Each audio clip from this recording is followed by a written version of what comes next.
Beyond the Ice Wall. Antarctica. By Alan T. Cunningham.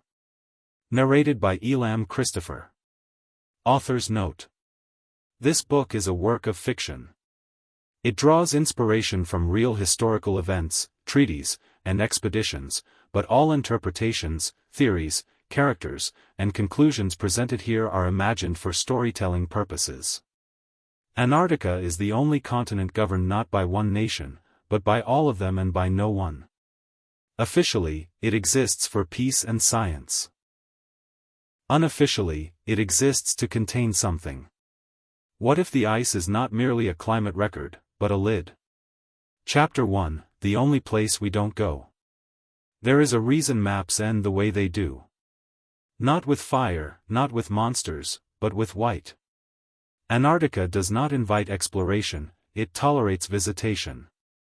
You may arrive by permission, move along approved routes, sleep in approved structures, and leave with approved memories. Anything else is trespass. Every other landmass on Earth has been fought over, divided, renamed, and reclaimed.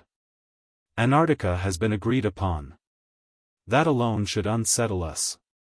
In 1959, 50 nations, many of them enemies, signed a treaty that froze an entire continent in time.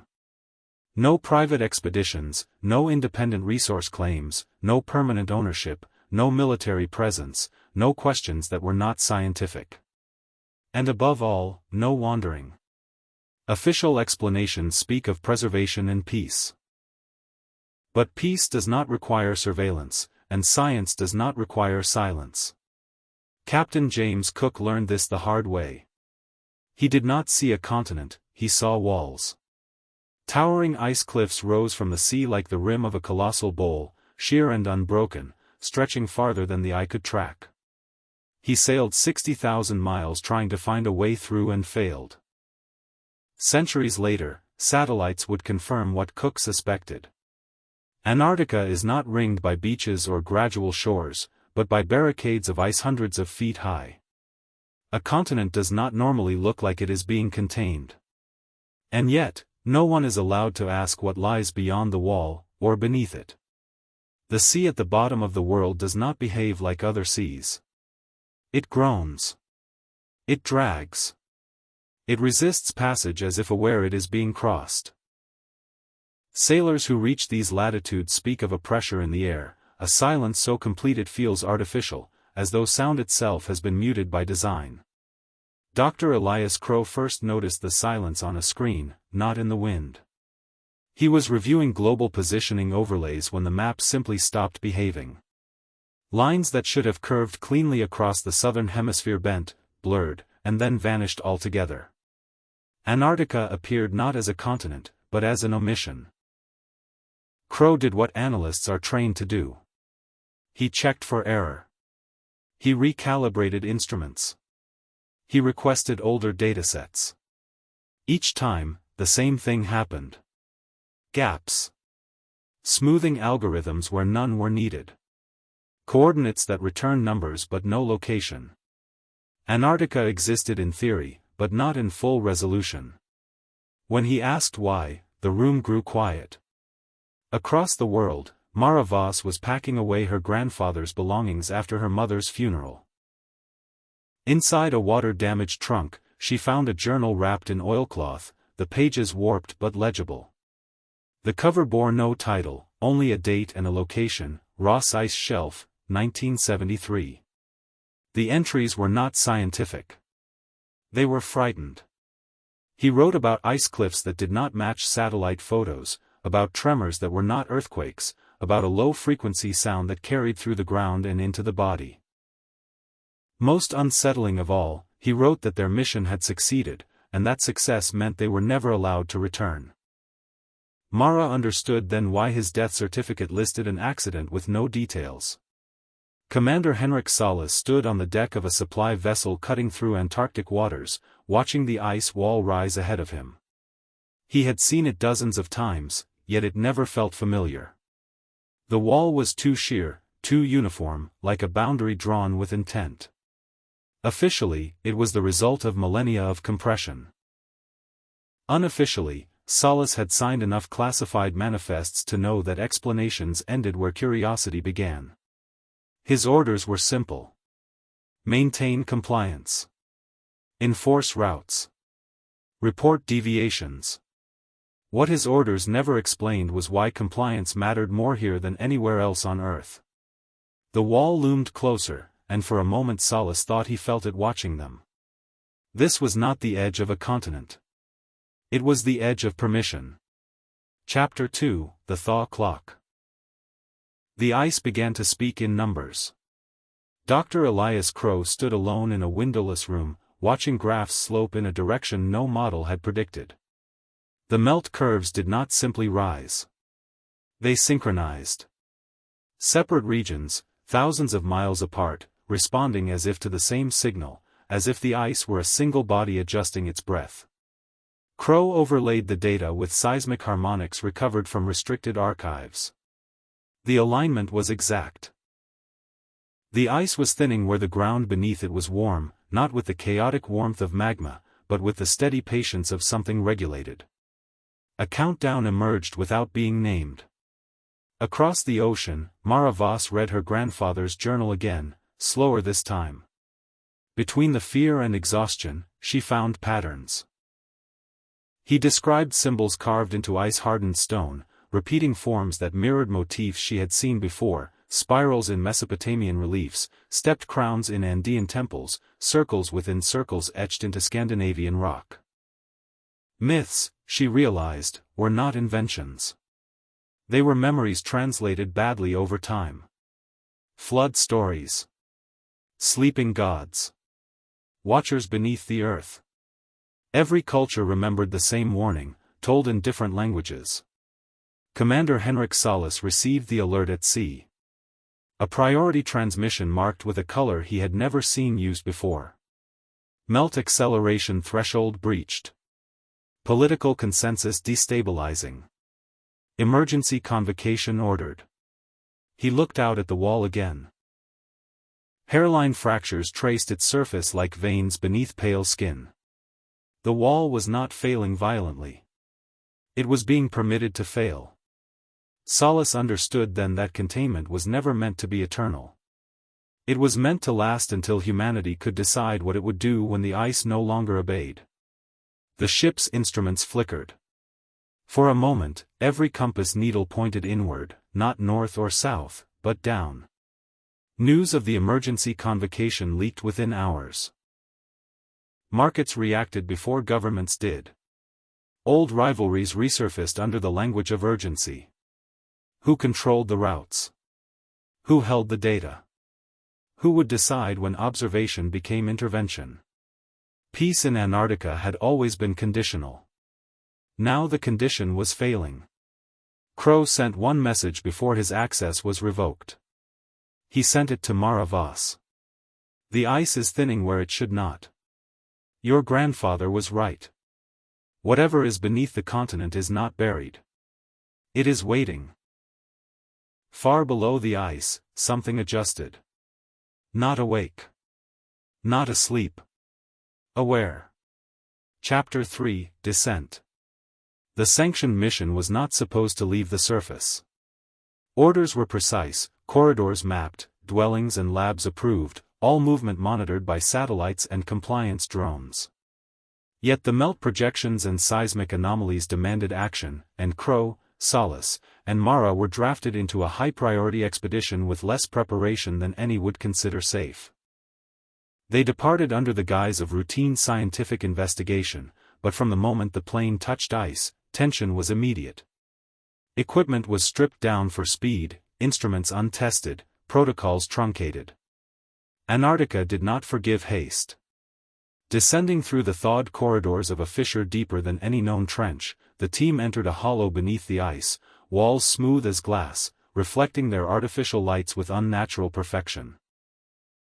Crowe charted the interior, noting its impossible geometry.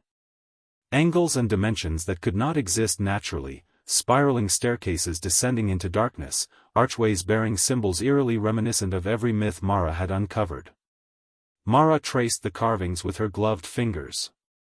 Symbols from Sumer, Egypt, Mesoamerica, intertwined into patterns that suggested both warning and guidance.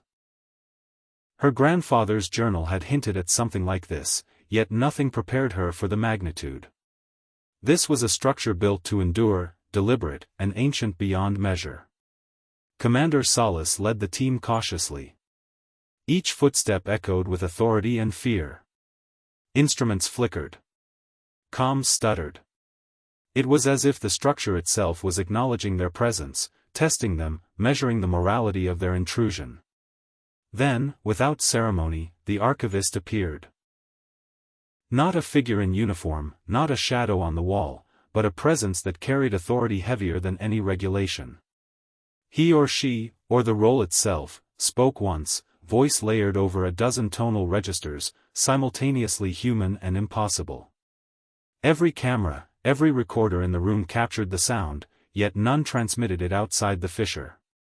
Chapter 4, Awakening and Reckoning. The fissure shivered beneath them, the ice humming with an awareness that was neither alive nor dead. The decision had been made, though not unanimously. It had shaped humanity's myths. Solace remained at the threshold, the weight of command pressing him into paralysis. As Crowe touched the geometric surface, the hum intensified, resonating within bones and instruments alike. Symbols glowed faintly, pulsing in patterns that mirrored human neural activity, yet far older, far more deliberate. Each pulse seemed to weigh their intentions, measuring curiosity against restraint, hunger against wisdom. Mara stepped forward despite her fear, tracing the carvings. Her gloves left faint traces of heat, and the ice seemed to react, shifting minutely, almost imperceptibly. Solace yelled for them to step back, but the fissure itself seemed to widen in response to their indecision, as though it had been waiting for this precise moment. Suddenly, the structure emitted a resonance low enough to rattle the hull of the ice above them. The fissure trembled, and distant cracks spread outward. Instruments registered seismic activity far beyond normal ranges. The ice sheet responded globally, minor tremors radiating thousands of miles, subtle but measurable, prompting alerts at Antarctic research stations worldwide. Governments convened emergency councils. Global communications networks carried fragments of panic-laced reports. The countdown had shifted from a prediction to a live, accelerating threat. "You have come too fast," the archivist said, "not all knowledge is for immediate consumption. Some truths demand a choice. Will you preserve what has been contained, or will you awaken what lies beneath?" The moral divide became tangible. Crowe argued for observation and understanding, driven by the insatiable hunger to know. Mara hesitated, knowing that knowledge carries cost. Solace felt the weight of command, the instinct to seal and protect, yet the unprecedented revelations challenged every oath he had sworn. They reached the central chamber, a hollow dome of crystalline ice enclosing a structure that defied explanation. The geometry hummed softly, not machinery, not alive in the conventional sense, but a construct that existed in a state between ancient and eternal. Patterns shifted as they moved, responding to their presence, as though it understood their intentions before they themselves did. Time dilated. Decisions crystallized. To reseal the ice would be to preserve the fragile equilibrium, to obey the Oversight Council, to protect humanity from the unknown. To pursue the truth regardless would be to risk awakening something beyond comprehension, perhaps something that had shaped human history without notice. The countdown continued silently beneath the walls of ice. The team paused, each member staring at the structure, the weight of history pressing down. The archivist remained, patient, impartial, waiting for their choice. The ice did not wait. The world above began to tremble with anticipation of the consequences. The moral choice had become inescapable: to close the fissure and restore containment, or to advance into the secrets that had waited millennia, indifferent to the cost. Solace, torn between duty and instinct, activated emergency protocols to attempt partial resealing, but Crowe and Mara resisted. Words became arguments, arguments became near physical confrontations. The fissure's energy, resonating with their conflict, seemed to amplify tension in ways both psychological and environmental. The ice above groaned and shifted in response to fear, determination, and curiosity. Mara finally voiced what had been unspoken. The structure was not just a monument to an ancient civilization, it was an interface, a living archive, a sentinel, judging them by the purity of their intent. The moral choice, she realized, was not simply between knowledge and containment, but between survival of self and survival of legacy. Crowe's hand remained on the crystalline surface, eyes fixed on the geometric patterns that now shifted toward him, reaching, mirroring neural pathways, engaging cognition. He whispered a warning too late. They had already triggered mechanisms that were beyond comprehension, and beyond control. The fissure widened catastrophically. Instruments flared. Environmental data streams reported local atmospheric heating, unexpected ice shelf slumping, and seismic anomalies propagating at unprecedented speed. The global community observed with growing alarm. National leaders debated intervention, but treaties offered no guidance for human-induced awakening. The archivist reappeared, voice calm, omnipresent. You have chosen knowledge over containment. You will bear consequences. The ice will adjust, the world will respond. Your understanding comes at a cost. Decide how much of humanity may survive what you have engaged. The moral divide solidified, irreconcilable. Each member now faced the truth of their choices, the preservation of life and balance, or the unearthing of ancient truths, knowing the consequences would ripple outward indefinitely. The fissure pulsed, waiting for the next act, for the next intention, for the reckoning that had begun the moment they first touched the ice. Chapter 5: The Edge of Revelation. The fissure had widened into a hollow that seemed to stretch into infinity beneath the ice. Crowe, Mara, and Solace stood at the threshold, each aware that the structure they had awakened was no longer passive. It observed, measured, and responded to their intentions. The crystalline geometry hummed with a presence that was both sentient and ancient, indifferent to human fear but attuned to human choice. Crowe moved closer, compelled by the knowledge that this interface, this archive, contained truths that could redefine history, science, and human understanding. Mara hesitated, feeling the weight of responsibility pressing into her bones, the ancestral warnings echoing in her mind. Solace gripped the emergency controls, conflicted between duty and conscience, between sealing what should remain hidden and allowing discovery at potentially catastrophic cost. The archivist emerged again, voice layered and omnipresent. You have seen, you have measured, you have acted. The world above will respond. The ice below will respond. Your intentions have set the stage, yet the final act remains yours. Will you seal, or will you witness fully? The moral choice crystallized with unbearable clarity. To reseal meant to preserve life, order, and the planet's delicate equilibrium. To proceed meant awakening secrets that could rewrite civilization, bringing enlightenment and peril in equal measure. The countdown beneath the ice had accelerated, now a pulse felt in tremors, weather anomalies, and political unrest across continents. Crowe took Mara's hand, urging observation. Mara turned, her eyes betraying fear, understanding that each second of hesitation increased risk. Solace's fingers hovered over the emergency controls, each millisecond of decision stretching into eternity. They realized the fissure was not just a physical gap, it was a mirror to their own choices, reflecting desire, fear, and responsibility. As they advanced, the chamber responded, surfaces shifting to reveal more patterns, more echoes of civilizations long forgotten, symbols aligning with stars, rivers, and human settlements. Every culture that had whispered warnings now had a voice in the ice, guiding, teaching, cautioning. The humming beneath their feet changed. It was no longer the soft resonance of crystalline walls or shifting ice. It became rhythmic, mechanical, immense. A pulse. Slow at first, then stronger. Each vibration rolled through the chamber with such force that Crowe felt it inside his chest. Mara looked downward as cracks of pale light spread beneath the frozen floor. The signal, she whispered. It was never the ice. The entire chamber shook. Far below them, ancient layers of ice fractured apart with thunderous force as something enormous began to move. The walls surrounding them unfolded. Crystalline surfaces that had seemed natural moments earlier retracted into impossible geometric formations. The fissure widened far beyond anything human engineering could produce. Then they saw it.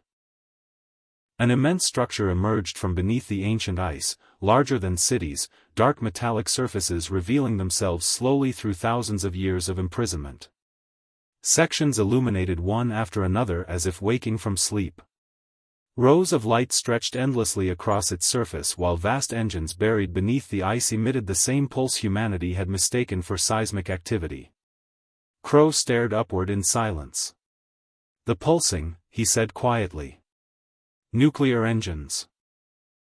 Mara looked at the walls around them, now understanding. The symbols. The carvings. The warnings. Sumerian spirals. Andean crowns.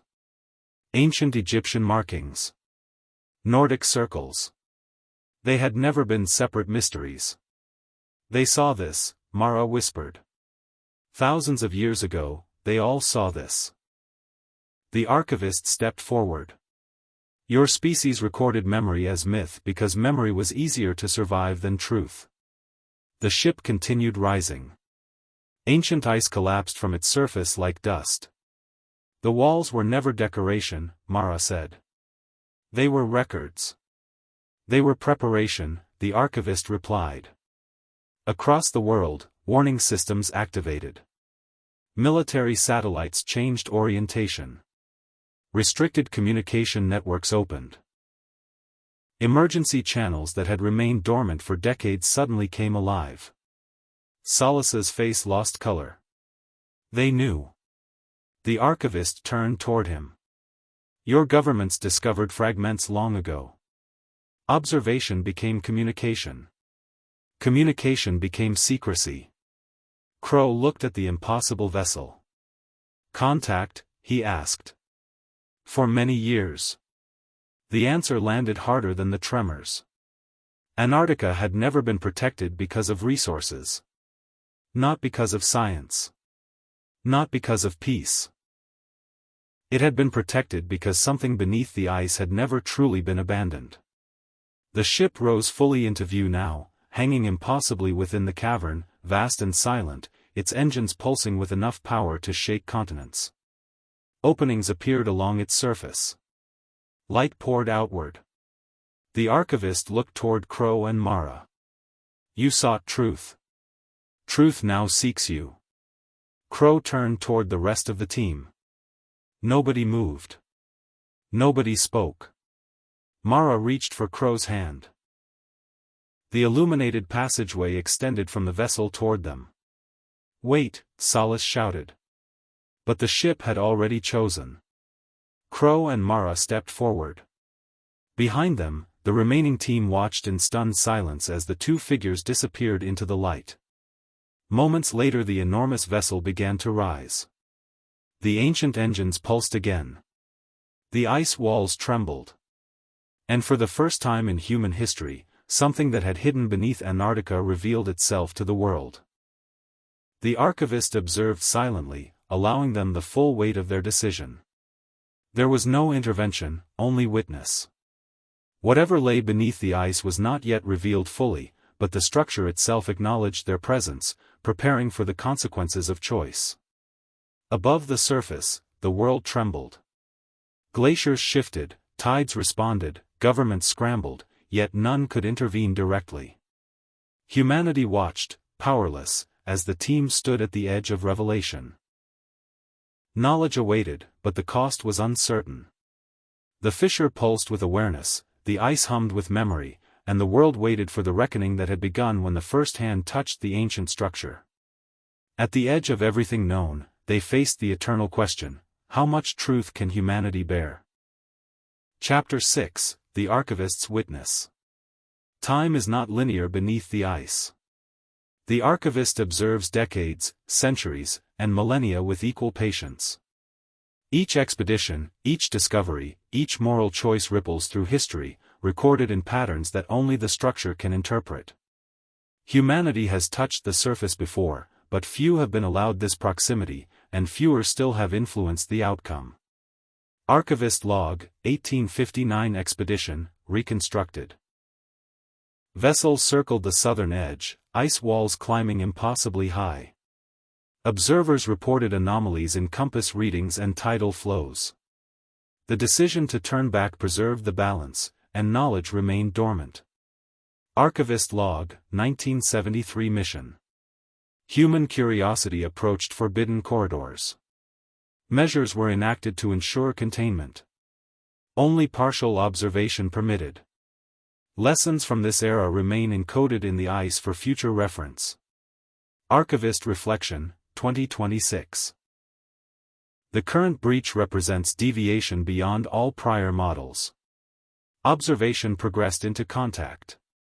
Contact progressed into departure. Human intention was measured. Containment failed by design rather than accident.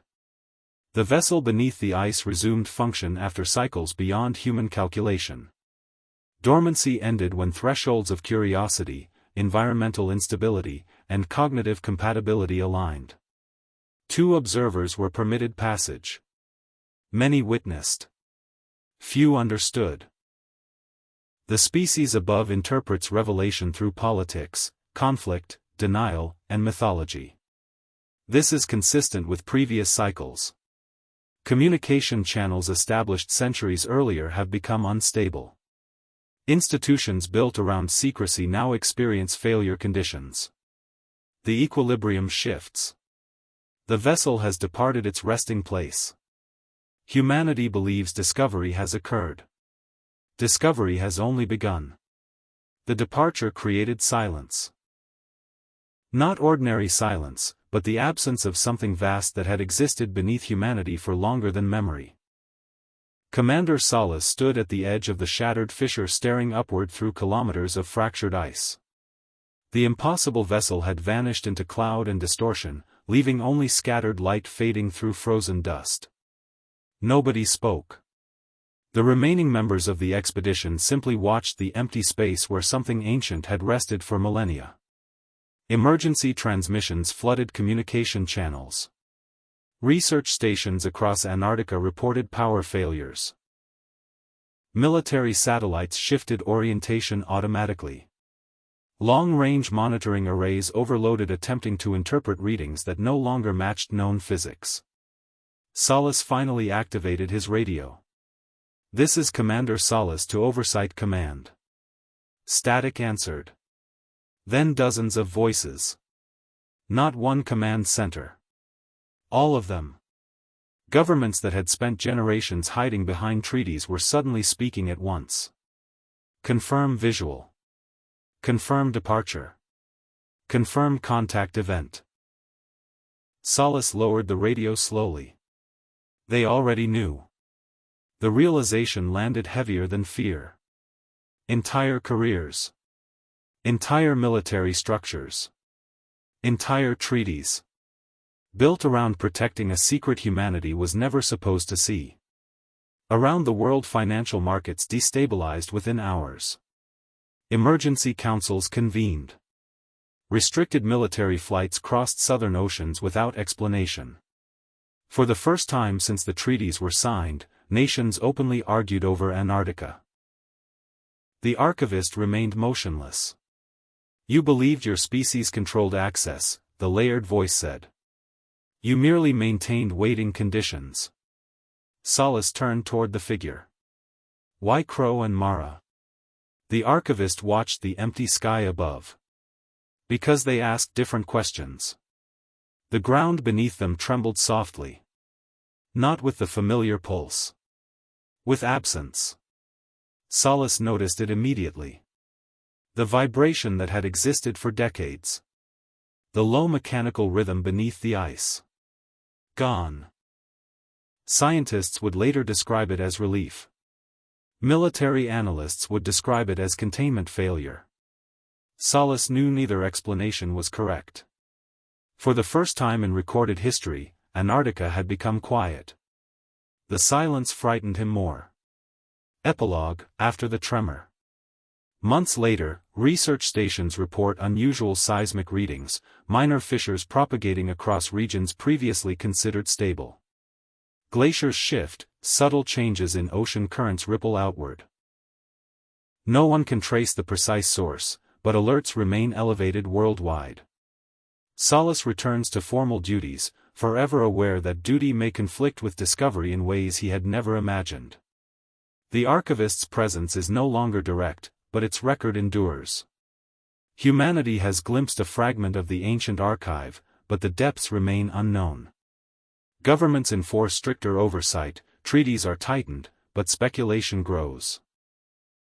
Scholars debate the existence of subglacial civilizations, theorists argue about hidden archives, and whispers circulate among those who study myths and anomalies. Official statements describe the Antarctic incident as a combination of seismic instability, equipment failures, and atmospheric distortion. Almost nobody believed them. Entire regions of Antarctica disappeared behind expanded exclusion zones within weeks. Commercial satellite providers reported missing data. Restricted airspace increased permanently. Military presence doubled despite official denials. The disappearance of Crowe and Mara became a global obsession. Some believed they died beneath the ice. Others believed governments had hidden them. A smaller number believed something far stranger. No evidence ever emerged. No wreckage. No bodies. No explanation. Yet across multiple listening stations and research facilities, operators continued reporting unusual readings from deep beneath Antarctica. Not signals. Not movement. Only silence. For decades the continent had pulsed with a low mechanical rhythm. Now the rhythm had vanished. Scientists called this stability. Those who had witnessed the event knew better. Something ancient had left. And something even more unsettling remained. The certainty that humanity had never been alone. The ice waits. The fissures remain, patient and unyielding. Knowledge has advanced, but the ultimate truth, what lies beneath, and whether it will awaken, is unresolved. The world above adapts, yet the edge of human understanding has been reached and tested.